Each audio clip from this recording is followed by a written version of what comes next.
March 12, 1998. Leningrad. A thin snow is melting into gray slush along Nevsky Prospect, and the city smells like wet wool, diesel exhaust, and cigarettes. A man in a cheap leather jacket stands near a hotel entrance, pretending to read a newspaper he's already memorized. His eyes aren't on the headlines. They're on foreigners. He spots one, an awkward walk, a camera, a bright scarf. The man folds the paper once, steps closer, and murmurs a word that sounds harmless if you don't know the code. Change? The foreigner hesitates. The man doesn't raise his voice. He doesn't beg. He doesn't need to. Because here's the shocking claim. In the late Soviet Union, the ruble note in your pocket could be money in every official sense and still be worth almost nothing in the only market that mattered. Not the market on paper, the market on the street. And the mystery question is this: how can a government that controls the banks, the shops, the police, and the borders fail to control the value of its own currency? By the end of this story, you'll understand a secret that ran under the entire Soviet economy like an illegal pipeline: the street rate. The unofficial exchange rate that told the truth the state refused to say out loud. You'll see how 1 ruble could be worth one thing in the newspaper and something completely different in real life, why the state fought that truth like it was sabotage, and why the street rate wasn't just a currency story, it was a confession. In a second, you'll see why the ruble wasn't simply weak, it was trapped. Most people think money is just paper backed by government authority. That's the myth. The real story is that money is trust plus option. Trust that the paper will buy what you need, and options to turn it into other things when you want. In the Soviet Union, the ruble had authority but not options. It could pay your salary. It could buy a loaf of bread at an official price if bread was there. But it couldn't do the one thing that reveals whether money is real. It couldn't freely become something else. The ruble wasn't convertible. That sounds technical, so let's make it human. Imagine you're paid in coupons that only work in your town's stores. The mayor declares those coupons are equal to dollars. He prints exchange rates on posters, but you can't actually exchange them for dollars. You can't leave town with them. You can't use them online. You can't buy a car from the next city with them. The coupons still function inside the town, kind of, but the moment you compare them to the outside world, you discover the truth. The official rate is a story, not a price. The Soviet state told 2 stories at once. Story 1, the ruble is strong, stable, the currency of a great power. Story 2, citizens are forbidden from freely holding or trading foreign currency. That second story is the one that should make your neck hairs rise, because it's the tell. When a state bans people from touching another currency, it's often because it's afraid of what comparison would. So the street rate became the forbidden mirror. Now here's the part nobody talks about.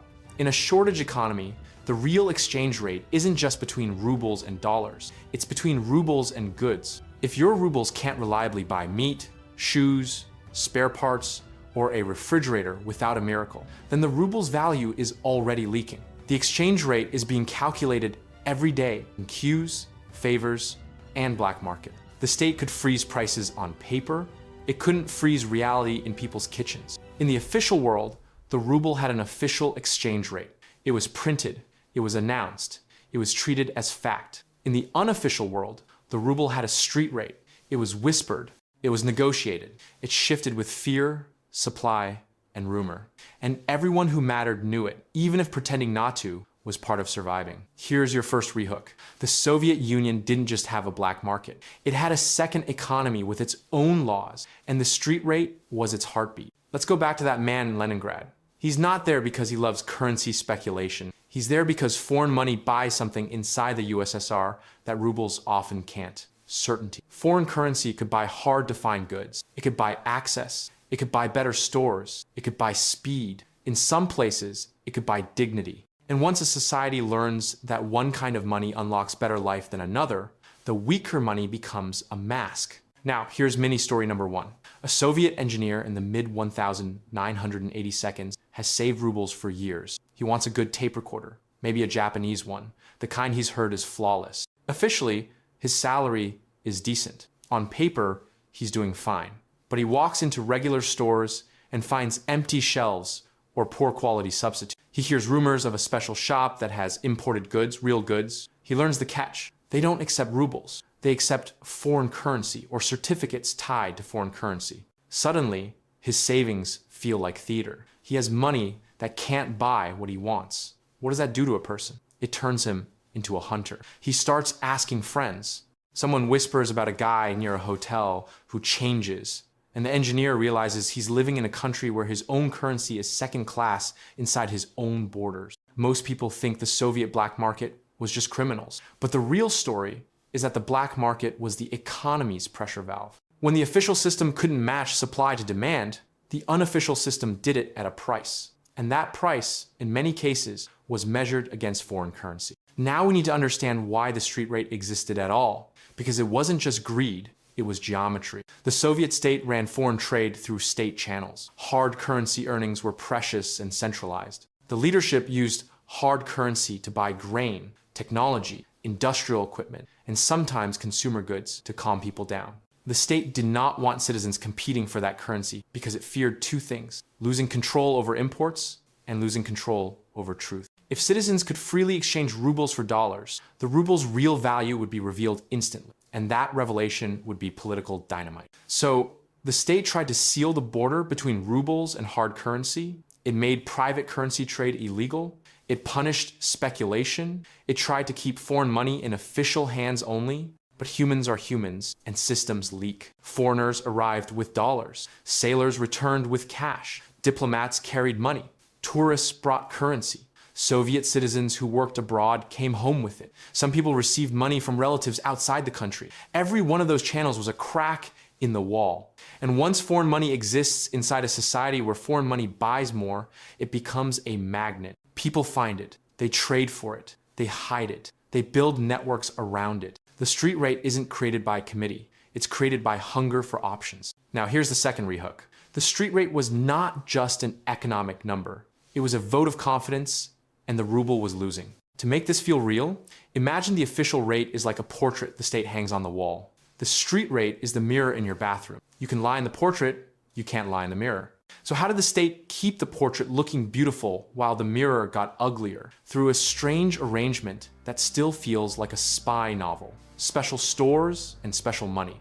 In many Soviet cities, there were shops where the shelves didn't look like the rest of the country. There were imported chocolate, jeans, electronics, perfumes, cigarettes, sometimes even good meats and drinks. To an ordinary citizen, these places were like a parallel universe. But you couldn't simply walk in with rubles. You needed foreign currency or a substitute, certificates, checks, vouchers tied to hard currency. A controlled way of capturing foreign money without admitting the ruble's weakness publicly. This is where the psychology gets brutal. When the state itself creates stores where rubles are not accepted, it's admitting something without saying it. Rubles are not the currency of real scarcity. They are the currency of the planned world, not the world of choice. Most people think the ruble was stable because prices didn't change much. But the real story is that stability was enforced on paper while value escaped through availability. If the price is stable but the shelf is empty, the currency isn't stable.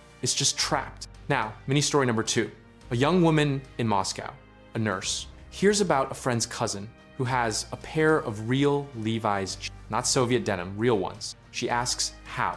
The cousin smiles and says, "I know someone. That someone is connected to foreign currency. The nurse doesn't have foreign currency, but she has rubles. She offers more rubles than the jeans are officially worth." The cousin laughs. Rubles aren't the point.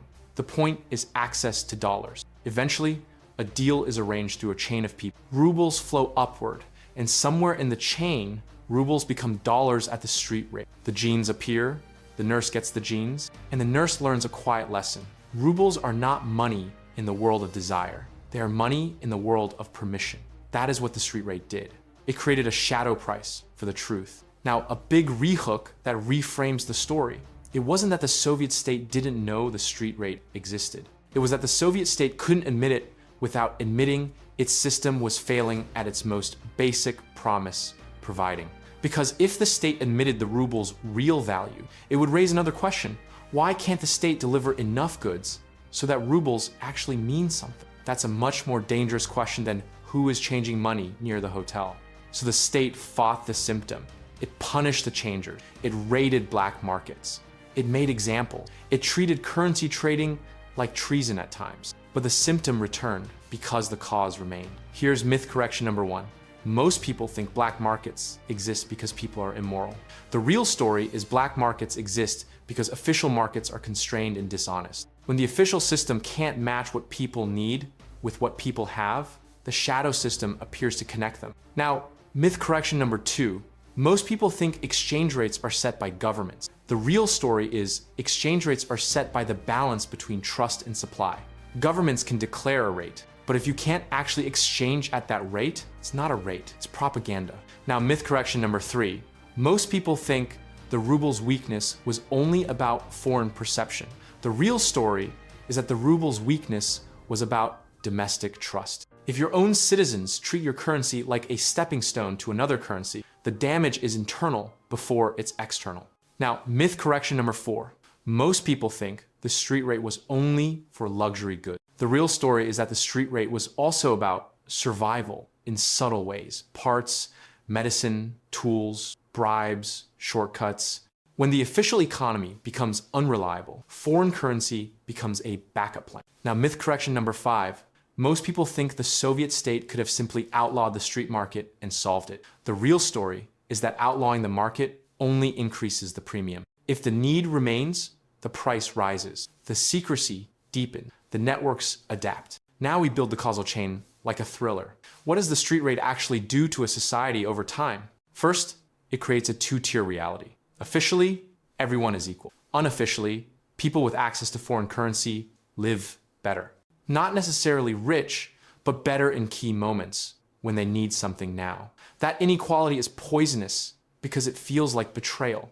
The system promised equality. The street rate delivered hierarchy. Second, it corrodes work incentive. If your salary is rubles and rubles can't buy the best goods, then working harder for rubles feels pointless beyond basic needs. People shift effort into networks, favors, side hustles, and black market trading. In other words, productive energy moves from official production into unofficial acquisition. The economy loses not just goods, but motivation. Third, it distorts planning information. Official prices don't reflect scarcity. The street rate does. But planners can't use street data because admitting it legitimizes it. So planners allocate resources using fake prices and fake signals, while the real signals circulate underground. That makes shortages worse. Worse shortages make the street rate more important. The loop tightens. Fourth, it creates political. A government can tolerate many forms of grumbling, but a government that sees its own currency rejected inside its own society feels something close to existential panic. Currency is authority. When people seek alternatives, they're quietly voting against the state's competence. Now, mini story number 3. A mid-level party official is tasked with investigating speculation. He goes to a market, watches transactions, and realizes something that scares him more than crime. The speculators are providing services the state can't. They connect buyers to sellers. They move goods to where demand is. They price scarcity honestly. The official can arrest individuals. He can't arrest the logic. And he knows if he reports this insight, he'll be accused of ideological weakness. So he writes a report about criminal elements and foreign influence, because that's safer than admitting the truth. The state's own system created the need. Here's the rehook. The street rate was a secret everyone knew, but nobody could say, because saying it out loud would make the lie collapse. Now, you might be wondering, why didn't the Soviet state simply create a real exchange system, make the ruble convertible, and end the black market? Because convertibility is not a switch you flip. It's a promise you have to back up. If you make your currency convertible, people will try to exchange it for foreign currency. If you don't have enough foreign reserves, you can't satisfy that demand. Your currency collapses. And collapse in a society with controlled prices and fragile supply chains can become panic. So the state avoided convertibility because it feared the consequences of honesty. And here's the deeper reason. The ruble wasn't weak in isolation. It was weak because the domestic economy did not produce enough desirable goods to support confidence. If you have a thriving, productive economy, your currency is desired because it buys good things. If your economy produces shortages and low-quality output, your currency is desired only because it's compulsory. That kind of desire dies the moment alternatives appear. So the state tried to keep alternatives illegal. But you can't legislate away comparison. Now we reach the moment when the street rate becomes more than a street secret, it becomes a national story. In the late 1980 seconds, the Soviet Union began loosening controls. More openness, more contact with the outside world, more honest journalism, more public discussion. That increased the flow of information and sometimes the flow of foreign goods and currency. It also increased the visibility of the two-tier system. People learned more clearly that the official exchange rate was fiction. They learned how much the street rate differed. They learned that their wages, when converted at reality, were far smaller than the state's portrait suggested. That revelation is corrosive. Not because people suddenly want to be rich, but because they feel lied to. And once citizens feel lied to, every shortage becomes political. Here's a chilling detail about how currencies die. They don't die when the government announces they're dead. They die when ordinary people stop trusting them to represent their time.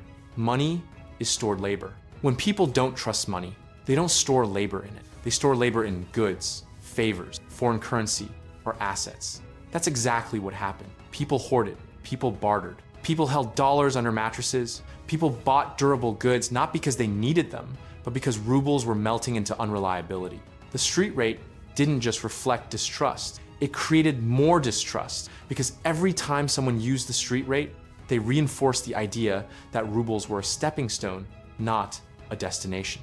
Now, the payoff, the click, the ruble note was worth nothing in the sense that mattered most. It could not buy you certainty, it could not travel, it could not compete with hard currency in the markets where scarcity was priced honestly. The state kept the official exchange rate high and stable to protect the image of strength. But the street rate was the true indicator of weakness. It was the price of escaping the system's limitations. The street rate secret reveals the Soviet economy's hidden architecture. A planned world with controlled prices and chronic shortages, stitched together by unofficial networks that priced reality.